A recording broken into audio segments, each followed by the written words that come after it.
ஒரு பெரிய காட்டில் ஒரு கொடிய சிங்கம் வாழ்ந்து வந்தது. அந்த சிங்கம் தினமும் பல விலங்குகளை வேட்டையாடி சாப்பிட்டது. இதனால் காட்டில் உள்ள விலங்குகள் எல்லாம் மிகவும் பயந்தன. ஒருநாள் எல்லா விலங்குகளும் ஒன்றாக கூடின. இப்படி தினமும் பலர் உயிரிழக்கக் கூடாது. நாம் ஒவ்வொரு நாளும் ஒரு விலங்கையே சிங்கத்திடம் அனுப்புவோம் என்று முடிவு செய்தன.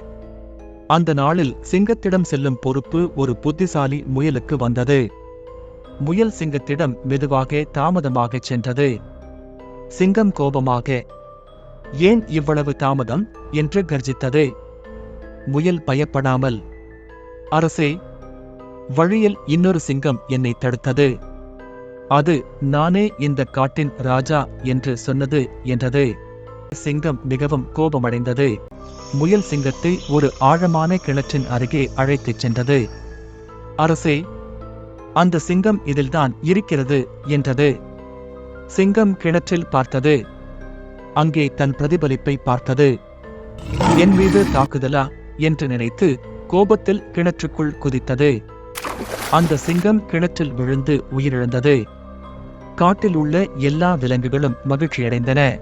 புத்தியும் துணிவும் இருந்தால் பலத்தையும் வெல்லலாம். If you like the video, hit the like button.